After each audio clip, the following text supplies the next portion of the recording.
interessante, que eu vou querer voltar nisso só no último encontro, mas eu acho que é importante, é que ele vai falar, olha, o curioso é que quem aponta para os perigos dessa situação, né, ele fala assim, a gente não encontra uma biblioteca na França que teria coragem de colocar um livro sobre o Holocausto, ou seja, sobre a capacidade da humanidade de destruir ela mesma, sobre o fato de que isso é possível, né, do lado de um livro negacionista malicioso, de alguém que negue o Holocausto. É absolutamente obsceno colocar um livro do Lanzmann junto de um livro desse Robert Forreston.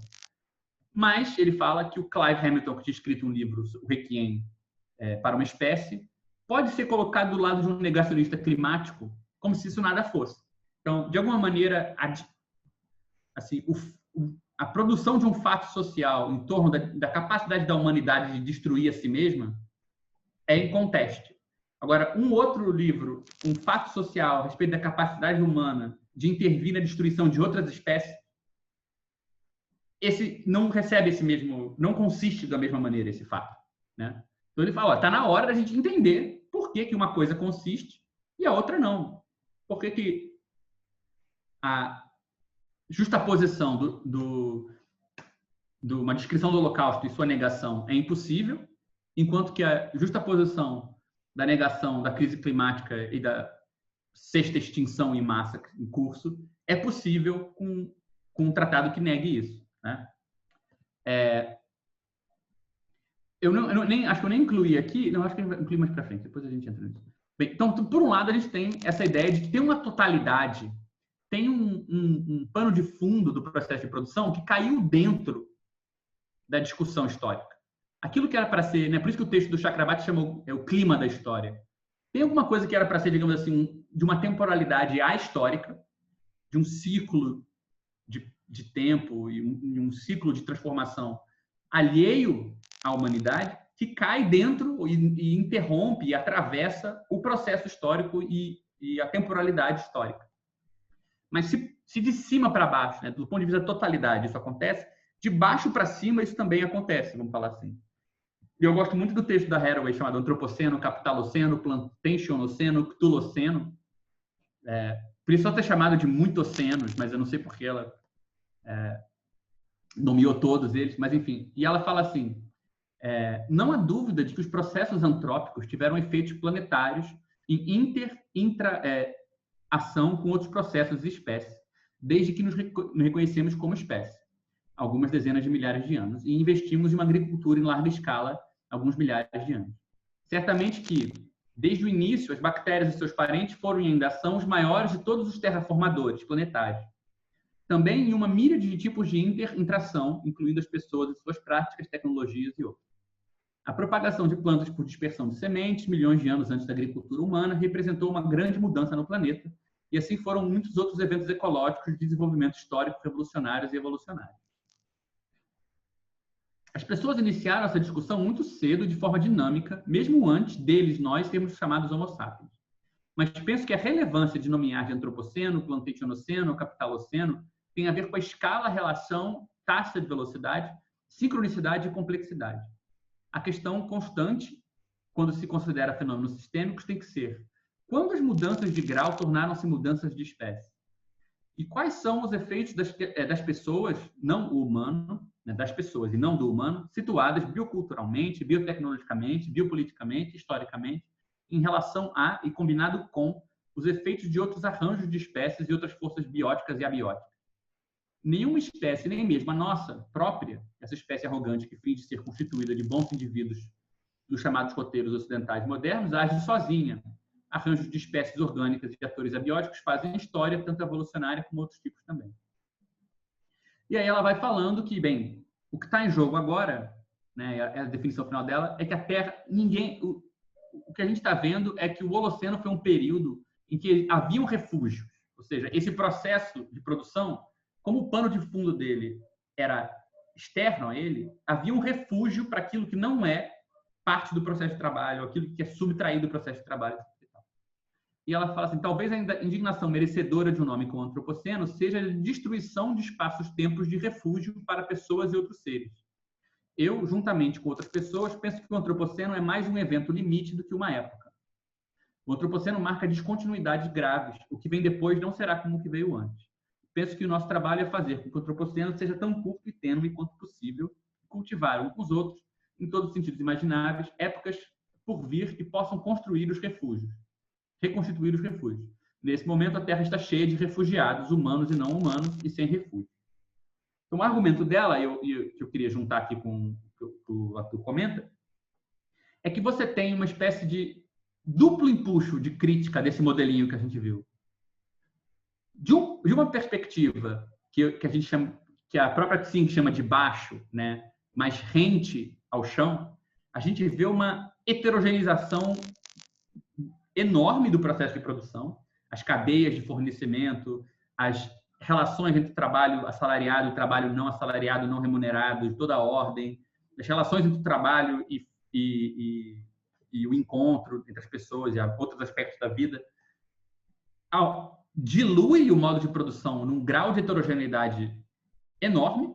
Então, a reprodução social, a composição social, as relações interespécies, tudo isso cria uma rede de relações muito mais complexas, de fundo, e, ao mesmo tempo, a discussão do antropoceno, que coloca essas espécies todas em questão pelo nível de baixo, também coloca em cima a necessidade de pensar um nível... Peraí.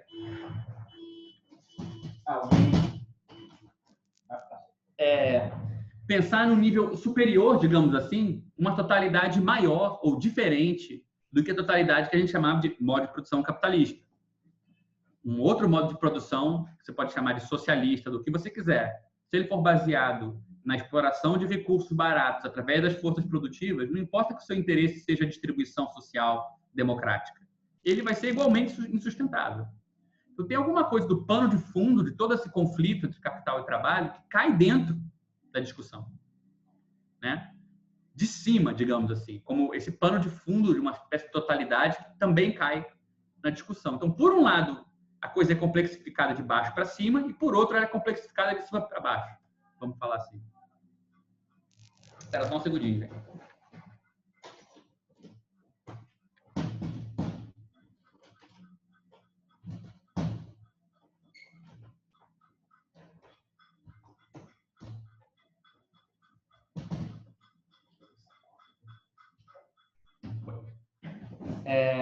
Bem, então, essa cisão histórica é engraçada porque ela parece, digamos assim, colocar um fim num projeto humanista, colocar um fim num projeto centrado no desenvolvimento humano. Mas, antes de qualquer coisa, eu acho curioso pensar que o Marx ele tem duas propostas que, de certa forma, permitem que ele permaneça em diálogo com o que vem depois do Holoceno, né? Ou pelo menos entrar em diálogo com esse diagnóstico que a gente vai encontrar na Stanger, no Latour, na Haraway. Porque o Marx ele pensa a humanidade de dois jeitos, e nenhum deles é muito especial. Quando ele, no prefácio à crítica da economia política, naquele mesmo texto que fica voltado várias vezes, porque ele é a origem de quase todas as leituras mais realizadas do Marx, olha como é que ele termina o prefácio. Ele fala assim: então, as relações burguesas de produção constituem a última forma antagônica do processo social de produção. O antagonismo nascente das condições sociais de vida. Blá, blá, blá. Contudo, as forças produtivas se encontram em desenvolvimento no seio da sociedade burguesa, criam as condições materiais para a solução desse antagonismo, aquela coisa que a gente falou. As forças produtivas vão superar as relações de produção e levar a um novo modo de produção. E aí ele fala assim, daí que com essa formação social, capitalista, burguesa, etc. e tal, se encerra a pré-história da sociedade humana. Então, na visão do Marx, a história capitalista não é uma história da sociedade humana, né? De certa maneira, a história, aquela história que ele fala no Manifesto Comunista, que é a história até hoje, a história da luta de classe, não é a história humana. É meio estranho, né? Mas ele está dizendo assim, olha, se não há desenvolvimento das forças produtivas tal que a gente possa controlar o que a gente produz, o que a gente consome, como a gente consome, como a gente produz, a reprodução da vida não é orientada pela própria humanidade, ela é orientada por outra coisa. O capital não é igual à humanidade. Então, de certa maneira, o que a gente tem é uma sociedade que é pré-histórica, né? Ao mesmo tempo, no primeiro prefácio ao Capital, essa tradução aqui não está tão claro, mas em alemão fica um pouco mais claro, pelo que me dizem, porque eu evidentemente não fui checar. O Marx fala assim: para evitar possíveis erros de compreensão, vou dizer uns negócios aqui. De jeito nenhum eu retrato com cores róseas as figuras do capitalista e do proprietário fundiário. Mas aqui só se trata de pessoas na medida em que elas constituem a personificação de categorias econômicas, portadoras de relações e interesses de classe.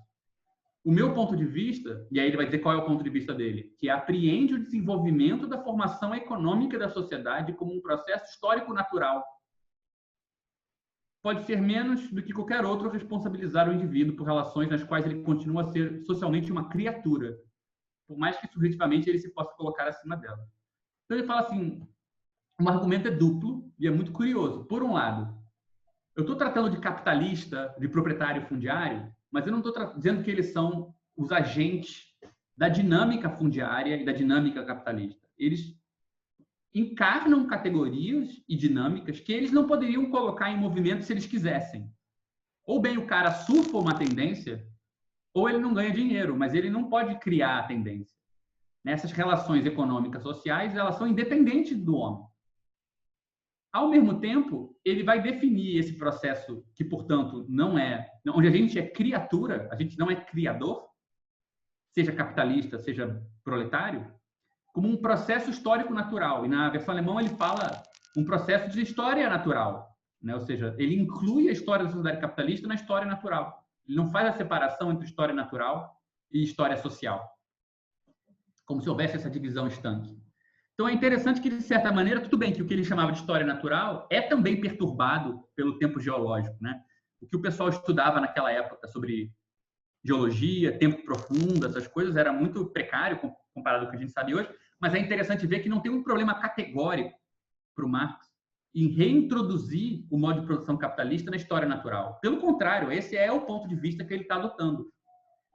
Porque, como a gente viu, para ele, é a posição da história natural aquela onde a gente vai estar mais perto das relações que se estabelecem para a reprodução da vida, que são independentes do que a gente pensa sobre essas relações. Ou seja, não dá para responsabilizar o indivíduo por relações das quais ele continua a ser uma criatura, ainda que só subjetivamente, na cabeça dele, ele se coloque acima dela. Então, você vê, no fundo, é aquela mesma intuição naturalista que está ligada ao materialismo histórico, mas o materialismo histórico ele não é uma teoria da sociedade, ele é uma teoria natural, teoria da natureza. Isso que é meio louco, né? Mas eu acho importante ficar em cima disso. Eu não vou entrar, eu queria muito discutir com vocês isso aqui, porque eu adoro essas passagens do Manuscritos Econômicos e Filosóficos, onde o Marx vai sempre tentar achar um jeito de distinguir os homens dos animais de um jeito maluco. Por exemplo, aqui, o homem é diferente dos outros animais porque ele pega emprestado de todo mundo práticas e técnicas, enquanto os animais não ficam permutando entre si as qualidades entre eles. Então, um animal não imitaria a qualidade do outro. É engraçado ele falar isso porque a gente sabe que existem animais que sobrevivem justamente através da mímese de outros animais. A coisa é muito mais complexa que isso, mas, enfim, tem toda uma discussão interessante sobre uma espécie de plasticidade humana que, naquela época, o Marx tenta usar para definir alguma coisa.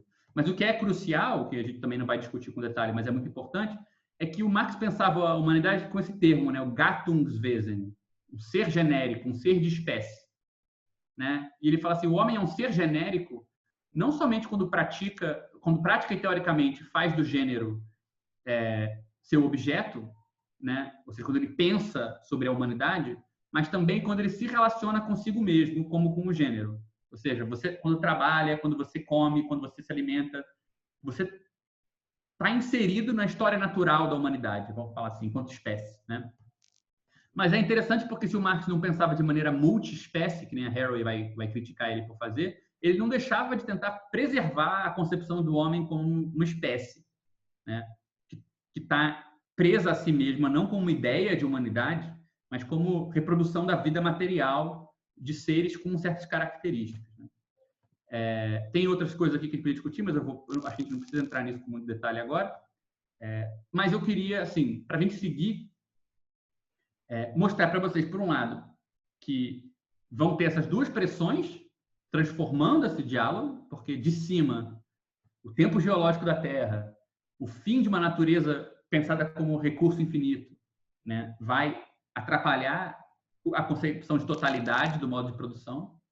A heterogeneidade, a pluralidade de espécies, de composição social, de forma de trabalho, de formas de esforço, de regimes normativos, vai complexificar a análise do ponto de vista da heterogeneidade de baixo para cima, vamos falar assim, né? Mas o Marx tem uma relação com esses dois temas que não é tão estável assim, né? Ou seja, ele tem problemas para lidar com, digamos assim, com radicalmente isso se transformou, mas a gente não tem uma contradição categorial que impediria a gente de transformar essas categorias e continuar em diálogo com ele. Então, assim, até hoje a gente fez o quê, né? A gente viu 5 críticas. A crítica da reprodução social, né? Que o foco na categoria de trabalho assalariado invisibiliza a dependência deste de outras formas de exploração que não passam pela forma mercadoria, como o trabalho reprodutivo e divisão sexual do trabalho, mas também outras formas de trabalho escravo, etc. E tal. O capital vivente, a divisão entre trabalho constante, capital constante e capital variável, trabalho morto e trabalho vivo, igualmente centrado sobre o paradoxo da mercadoria-trabalho, não dá conta do papel que outras espécies têm no processo de valorização. Terceiro, as forças destrutivas. O modo de produção, o conceito de modo de produção inclui a possibilidade de sua própria transformação, mas não inclui a possibilidade da transformação e destruição do próprio planeta, dessa totalidade maior, supostamente passiva em relação à produção. O progressismo, né, o foco na transformação técnica e científica como problema, no caso da mais-valia, e solução, no caso de uma revolução, esconde que tal transformação consolida cada vez mais a separação entre sociedade e natureza, enquanto regimes estanques e distintos, que, por sua vez, oculta como a transformação técnica e científica efetivamente ocorre. Então, tem uma efetização da ciência por trás do progressismo também, né, vamos falar assim. E, por fim, a gente viu a questão da composição social, o pressuposto de que o foco nas relações de trabalho esclarece o pano de fundo homogêneo, universal, oculto pelo fetichismo da mercadoria, é ele mesmo fetichizador, uma vez que o capitalismo é uma forma de atravessar e valorizar as diferenças entre regimes de valor e de cultura. Bem, o materialismo que vai surgindo quando você leva essas coisas a sério, e quando você tenta levar esses autores que a gente está vendo a sério, ele encaixa em todas aquelas propriedades que a gente discutiu sobre o materialismo no começo da aula passada. Então, a ideia de que a opção pelo materialismo implica uma atenção ao que está fora do nosso pensamento, a gente acabou de ver uma crítica às invisibilizações de entidades das quais um modo de produção depende. Ou seja, a gente está olhando aquilo que é mais independente do modo de produção do que a gente pensava e do qual o modo de produção depende. Implica uma atenção ao modo como a gente apreende essa externalidade. Então, por exemplo, envolve uma nova aliança com a antropologia, uma nova aliança com as ciências da biologia, da química, as ciências do clima, com outro, e principalmente como a gente está rompendo com, digamos assim, o confim do modo de produção capitalista e essa ideia de que a técnica e a ciência são uma espécie de princípio universalizante imediato, a gente também está prestando atenção em outras formas de conhecimento que não encontram o aval na racionalidade científica vigente. Então, os caminhos pelos quais a gente vai buscar conhecer aquilo que é independente do pensamento, né, ou independente dessa subjetividade que se entende como humana, etc. e tal, não vão só ser ciências, mas vão ser outros tipos de saber também. Terceiro, implica uma atenção com o modo como esse fora determina o nosso pensamento. Então, por um lado, a gente vai ter a recolocação do problema da redução, né? O Latour tem um ensaio longo, conhecido, famoso, sobre a irredutibilidade, né? A ideia de você considerar as entidades que parecem derivadas. Por exemplo, um personagem de ficção depende do autor de ficção, depende do livro que está escrito. Ou um átomo depende do modelo científico que produz o átomo, né? Tem toda uma relação de dependência entre certas entidades e outras práticas. E o Latour vai colocar a questão de, bem, mas como é que a gente trata essa relação entre o material e o que parece ficcional, o que parece do campo da emoção, o que parece sem lugar nessa materialidade do valor, por exemplo, sem reduzir uma coisa a outra. Então, volta à baila a questão da redutibilidade. E tem todo um debate muito interessante entre o que eu acho que é o novo materialismo e o que foi, o que às vezes é conhecido como ontologias orientadas ao objeto, que muitas vezes trata essa discussão toda por um viés que poderia ser considerado mais idealista, talvez. Quarto, implica uma atenção às contradições que a sua própria posição produz. Então, de fato, você tem todo um discurso produzido em torno de que tipo de aliança, que tipo de conflito é produtivo a gente manter, que tipo de heterogeneidade, às vezes conflitiva, a gente quer produzir dentro do bojo desse materialismo, que tipo de diplomacia a gente tem que ter também entre os nossos interesses, os interesses de outros povos, de outras culturas, de outros seres vivos. Como é que isso tudo vai se organizar? É sempre pensado de forma a preservar o conflito e não simplesmente sumir com ele, né? O próprio livro da Harry, Staying with the Trouble, é um bom exemplo desse lugar privilegiado que o problema e o conflito passam a ter, né? Em vez de ser um sinal da fraqueza do seu materialismo, passa a ser um sinal da força dele. Quinto, implica uma desconfiança de posições que sustentem uma imutabilidade, né? Que era um problema da crítica do materialismo ao idealismo. Que passa a ser uma crítica muito interessante, ela muda um pouco de figura, né? Em vez de você simplesmente criticar o idealismo porque ele é falso, ilusório, ideológico, mistificante, como você, por exemplo, vai encontrar na ideologia alemã, do Marx, você vai encontrar uma crítica do idealismo por ele ser pobre. Pobre de entidades, pobre de tamanho do mundo, pobre do que ele aceita que existe, né? É uma crítica de um jeito totalmente diferente, né? Então, você vê, é uma ideia de dizer, olha, o problema do seu projeto não é que ele não faz sentido, é que ele faz sentido para pouca gente, por exemplo, para poucas entidades, ou para pouca... É um jeito diferente de fazer uma crítica, né? É diferente você criticar porque a pessoa está errada, de você criticar porque a pessoa digamos assim, é pouco ambiciosa no pensamento, né? Na extensão do que é pensado. Então, eu acho que importante aqui também é perceber que a crítica do idealismo histórico, ela retoma os fios soltos do materialismo histórico. Eu acho que é isso que a gente pode ver hoje, né? A gente retomou uma penca de fio solto e, às vezes, quase literalmente, a gente puxou o fio e estendeu aquele diagrama, né? Para transformar categorias que, se você idealizar elas param de dar conta da pluralidade e da heterogeneidade, da diversidade do mundo e do problema também das transformações de um ponto de vista mais global, total, né? A gente faz a crítica do idealismo não jogando fora o materialismo histórico, mas pegando aquilo que ficou de problema dele e retrabalhando a partir dessa nova orientação. Então, por exemplo, a gente poderia colocar de maneira bem sucinta, dizer assim, a ideia de que o que é situado é fruto do trabalho, que é um pouco a ideia marxista, né? Tudo que está disponível da terra vem a partir do trabalho. Se você está usando uma ferramenta para trabalhar na terra, ela veio da terra, mas chegou até sua mão através do trabalho. Então, o trabalho é essa espécie de rede de como a gente descobre a situação das coisas, né? Ela não é abandonada, mas ela é regionalizada, ou seja, ela passa a descrever só um pedacinho do mundo, né? E a gente expande a nossa ideia de materialidade para um conceito de situação que inclui aquilo do qual o trabalho depende.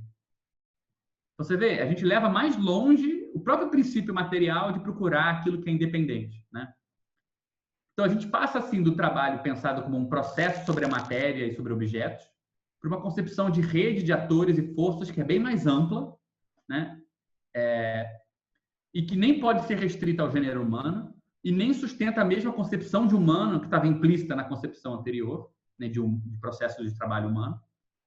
E também passamos de um conceito de ação, como o homem agindo no mundo, controlando, pensando, planejando, para um conceito mais geral que esse, do conceito de ação como produção do mundo, né?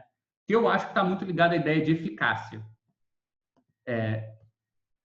Eu vou mencionar isso muito rapidinho para terminar, porque a gente não tem tempo, mas tanto a gente muda a ideia do que é ser independente do pensamento, que é aquilo que a gente viu, um princípio inicial do materialismo. A gente expande o que preenche essa independência, o que existe de maneira independente, enriquece essa independência, né? Daí a ideia de emancipação das coisas, né? Eu acho que eu nem cheguei a comentar isso, mas é importante ver a ambiguidade. Por um lado, as coisas se emancipam, mas por outro, elas se emancipam de ser coisa, né? Por um lado, o mundo está cheio de coisas que não dependem da gente. Por outro lado, justamente por não depender, às vezes elas nem cabem na característica de coisa, ou de objeto, ou de passível, ou algo que espera a nossa ação, né? Então, a gente expande da ideia de objeto para a ideia de atores e forças, porque agora esse material, independente da gente, ele ganha muito mais em riqueza conceitual. Ao mesmo tempo, a ideia de ação, de interação com essas forças, não pode ser de produção, você não produz tudo isso, você tem que negociar com isso de alguma maneira, e aí a gente vai ver que a ideia de eficácia é muito importante para pensar essa negociação. E uma coisa que eu acho muito importante, que eu acho que até vou terminar nesse ponto, teria 1000 citações de outras 100 bilhões de coisas que a gente poderia ver, mas eu acho que eu vou deixar isso para discutir na aula que vem.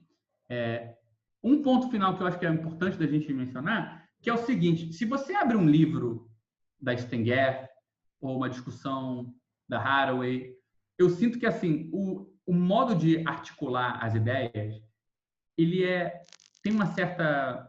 A Haraway, principalmente, que eu acho que ela desenvolve um estilo muito particular. A Stenger, acho que ela pegou para si a missão de, às vezes, debater com uma tradição moderna, mais de dentro dessa tradição, mais reconhecivelmente o jargão, a maneira como ela escreve. A Haraway, eu acho que ela tem um despojamento, um humor, um jeito até de construir frase, né? Você vê, eu li uma passagem dela, a frase vai tipo fazer, cadê a frase? Quais são os efeitos das pessoas não humanas situadas bioculturalmente, biotecnologicamente, biopoliticamente, historicamente em relação a e combinado com os efeitos de outros arranjos e de espécies, de forças. A pluralidade quase vai dissolvendo a sintaxe, né? Ela tem tanta coisa que ela tem que colocar para dentro, que ela não pode deixar para fora da frase, que a frase vai ficando longa, ela não é articulada com travessão, com uma subcláusula, ela é adicionada uma coisa do lado da outra, né? Tipo, bioculturalmente, biotecnologicamente, é tipo adições por vírgula. E aí, quando ela fala um modo de ação, ela tem que colocar entre vírgulas outro modo de ação, né? Em relação a, mas é outra relação também, que é combinado com. Então, as frases vão ficando assim, uma bagunça, que eu acho que esse método que ela fala, que ela é uma compostista, né, onde você vai colocando tudo ali, a coisa vai meio que esquentando e trabalhando uma coisa com a outra por proximidade, né? É um pouco até a sintaxe do texto dela. E tem um efeito sobre a sintaxe, tem um efeito sobre o estilo, que eu acho que retroativamente é muito interessante ler o Marx assim. Porque de trás para de hoje, lendo hoje o marxismo, lendo Marx ou lendo as discussões marxistas, parece que a gente está discutindo com pessoas que são muito cabeçudas. Parece que é uma discussão de economia, já que a economia hoje tem um papel social, que a gente conversa sobre isso, que é legal, é inteligente saber, é uma questão acadêmica. Fica parecendo que a gente está lendo no Capital, por exemplo, uma espécie deixa eu tirar aqui, uma espécie de teoria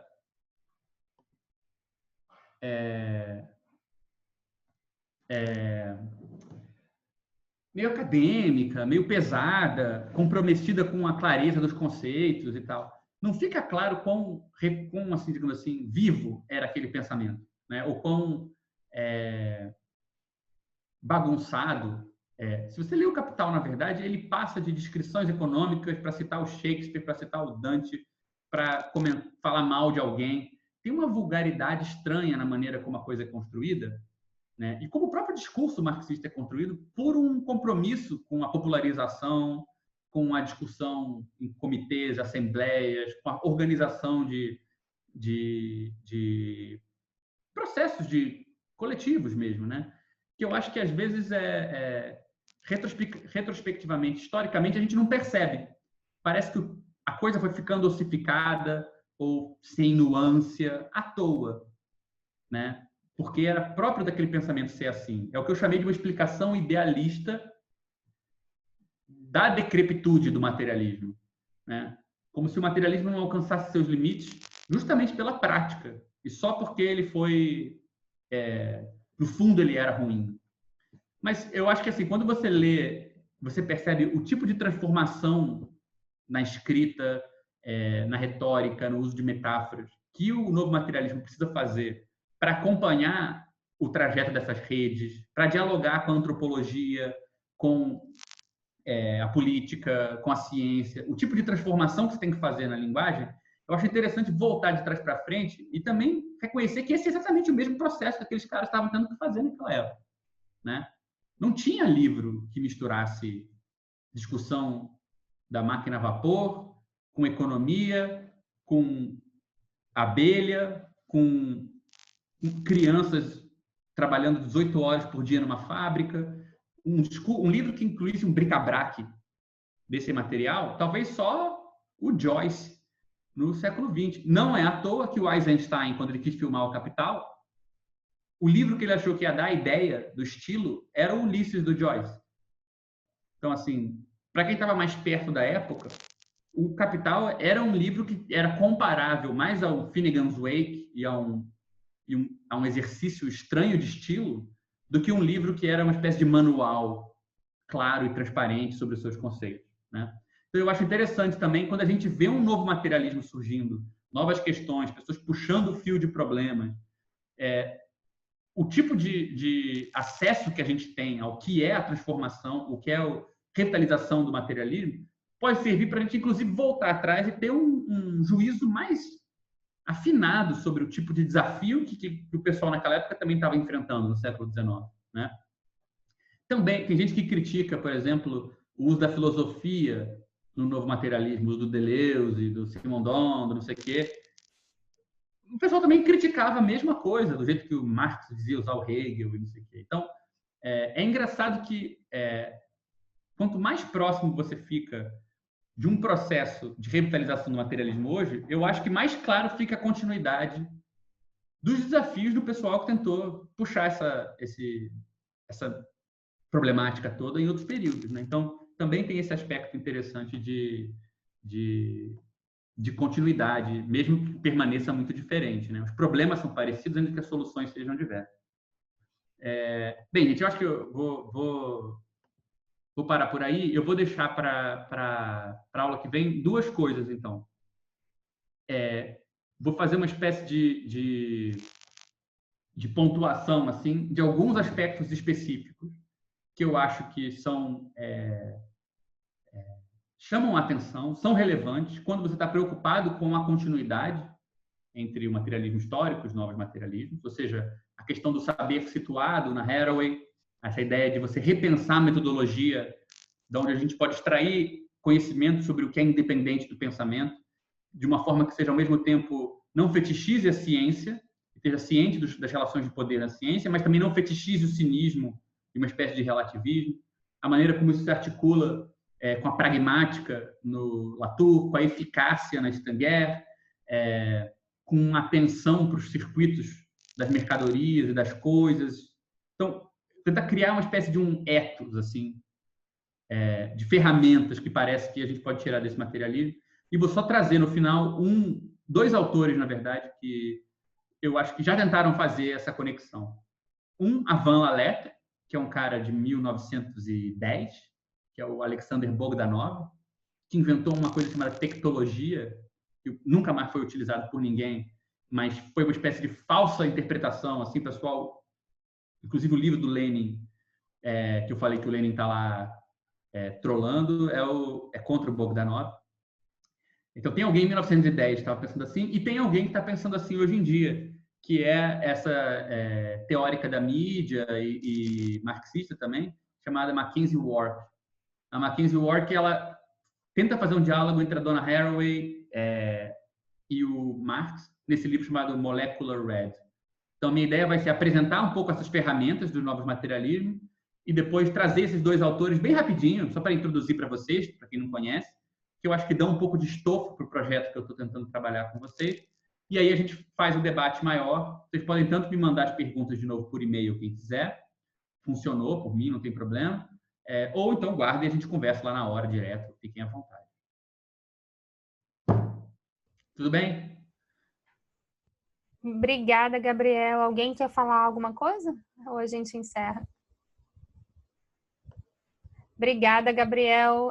Fico impressionada com a sua capacidade de falar sem perder o fio da meada e sem beber água. Isso me chocou. Não, é verdade. É um problema na maior parte do tempo, não é uma coisa boa, não. Obrigado por Imagina. criar a disso, não é ruim, necessariamente. Suzana, só para te responder, os slides estão agora no Drive já. Ele tinha mandado aqui no chat, são os mesmos de ontem, né, Gabriel? Você não mudou o arquivo que você tinha mandado ontem. Ele tinha mandado ontem, mudou e mandou hoje no início da aula de novo aí no chat, mas está no Drive também, gente. Antes da gente colocar no site, por enquanto está no Drive, porque depois a gente junta com o áudio lá no site. Beleza, gente. Acho que o Rafael está fazendo uma pergunta aqui. Gabriel, você já respondeu. O autor que relaciona Haraway e o Land chama Peter Wolfendale. Na verdade, é um texto no blog dele. O Wolfendale é um desses autores de teoria de blog. Ele tem um livro criticando a ontologia orientada ao objeto, mas eu acho que não está incluso nesse livro. Esse texto. E o negócio da eficácia é uma discussão da Stenger que ela cita o François Julian, sim. Então, a gente vai entrar nesse assunto bem rapidinho da outra vez. Quem quiser se antecipar nesse assunto, todas as citações que eu selecionei em relação a essas diferentes ferramentas que eu mencionei já estão separadas no PDF que eu postei aqui para vocês. Então, já dá para se antecipar, quem quiser também já ir pensando sobre isso. Obrigada, Gabriel. Então, bom descanso para todo mundo, bom descanso para você principalmente, Gabriel, e a gente se vê de novo sexta-feira, então. Tá ótimo. Tchau, tchau. Boa noite. Boa noite.